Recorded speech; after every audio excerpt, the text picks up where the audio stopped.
Mark Rogers TV, the voice of college football, breaking down South Carolina and the SEC. Please like, comment, share the videos out on social media. Folks out there don't know we're here, and that's where we need your help. And, of course, subscribe right here. Hit that bell for the notifications. That way you know when we drop a video or go live. We got Will Gunter on the line from 107.5 The Game, the all-new early game there in Columbia, South Carolina.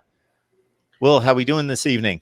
It's getting cold in South Carolina. It's getting. I'm looking at a beautiful full moon and actually a beautiful night over the lake, but it's chilly out there. So it's almost Christmas time. You can't.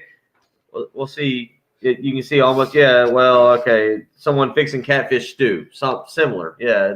There's a fire and there's a Christmas tree. That's how we're doing. We're doing great. Very nice. Very nice. A little early Christmas festivity there. That's good. That's good. Right. We had the type day here yesterday that was, I could just tell this is the last time I want to be outside for a long, long time, unfortunately, because this is, aside from the holidays, not the time of year that I get it too excited about. But that's the deal. All right. Not a whole lot of people excited about South Carolina football. And it's I don't know that there's a more depressing thing in sports. Of course, there are some other things around, but when you see a team limping to the finish that doesn't have a whole lot to play for, of course, there's a interim coach in play, and it's just kind of grinding to a halt, and everybody just wants it to be over and hopefully get a new man in charge and look forward to what 2021 has in store. Yeah, not always the case. Obviously, as I'm sure you know, with South Carolina, with Luke Doty, a lot of people are interested to see what the future looks like at quarterback, and we saw a little bit of that this weekend with Georgia, as he was 18 to 22, but the offensive line struggled mightily, and we couldn't really see him drop back, and what he looked like just sitting in the pocket and trying to distribute the football. Still had to be a lot of backyard football. And then you got to see some younger players defensively with all the injuries. South Carolina finishing the game with just 2 of 11 guys that were initially listed on the 11-man starting lineup. So, I agree with you, but at the same time, a little off there. You got guys that people are watching and they're excited to see, because it gives you a glimpse into the future. And certainly with the potential of a new coach, you say, okay, well, what does the future look like? And so South Carolina fans, it might be ugly. And it was on Saturday night. There's no doubt about it.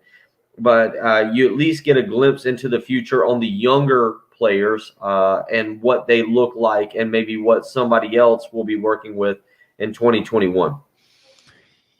Yeah, she mentioned 2 players that lined up against Tennessee on defense, still starting this 9th game of the season against Georgia, and then looking forward to the regular season finale in Lexington against Kentucky. And then with all the opt-outs and all the injuries, then you're looking at 20-plus players that weren't on the field against Georgia that started the season. So even when you've got as many challenges as the Gamecocks had entering the season, they're going to be multiplied by those kind of numbers, because, man, football, a game of attrition. You need volume and you need talent in that conference, no doubt about that. Luke Doty, so 18 out of 22, I haven't seen a whole lot. I saw a little bit against Georgia, but what is there to like about him? You mentioned the offensive line issues, but he was still able to impress on the stat sheet, at least. Well, he a lot of short passes. Again, as you know, and there was some passes. Nick Muse had a good day, the tight end, but I think you see the athleticism. And in today's era of college football, you're talking about guys who need to be mobile, need to make plays with their legs to put stress on a defense. And certainly, what you have seen now through 6 quarters of Luke Doty is a guy that, given the right elements of an offense, and South Carolina does not have all the right elements of an offense, given the right elements of an offense, hey, he can be a little scary. Now, Georgia physically whipped South Carolina up front on Saturday night. There's no question about it. So what you have to worry about is how bad is that offensive line and where are they going in the future. But Luke Doty as a whole, I think you walked away from that performance saying, hey, whoever the next coach is has a quarterback in place who, remember, is going to get his freshman year back. I think that's huge to remember for a team like South Carolina, who's sitting at 2-7 with one more game left. All these freshmen, and South Carolina had a pretty good 2020 class. All these freshmen are technically freshmen, not sophomores, not redshirt freshmen, but they're freshmen again. You get them back in 2021. So whomever the coach is actually inherits a pretty good recruiting class. And Luke Doty, as we're talking about, he'll be a freshman next year. I don't know if he's going to be ready for the NFL in 3 years or whatever it may be. So he's learning on the job while getting this year kind of as a throwaway year. And what you saw on Saturday night was a guy who probably needed that, who got experience, yet at the same time has a long ways to go. So in a situation when you're not looking at the here and now, you're trying to project toward the future, trying to see some hope, some flash out there. Who are some of those players that may be showing us something for 2021 offense and defense? Well, I mean, let's start with older players. Older players, I think, are fascinating, especially for South Carolina because of the need sometimes to play young guys early, where if they'd have gone to a bigger program, they might have redshirted. So you got a guy like Ernest Jones, who technically probably should have redshirted his first year. He played 5 games, and the limit is 4 games, and he got injured on Saturday night, but he gets a throwaway year. Rick Sandage is a guy that was a highly thought of 4-star defensive lineman who's been out most of the year, probably because of COVID-related issues, who played a little bit on Saturday night. But this is basically a redshirt year. And maybe it's a throwaway year because he's been sick, but the bottom line is he gets an extra year.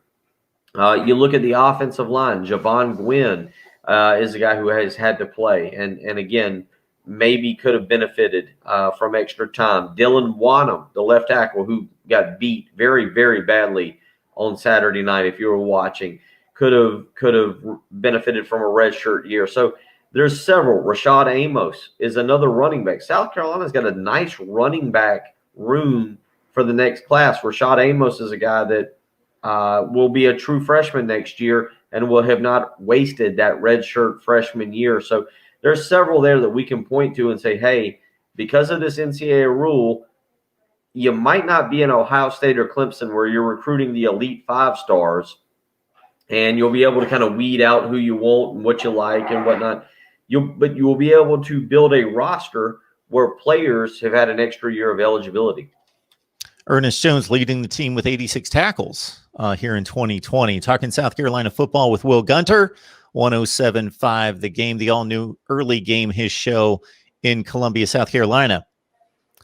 So you take the calls, you look at the message boards, you look at what the fans have to say in their minds as you total it all out with what the list is.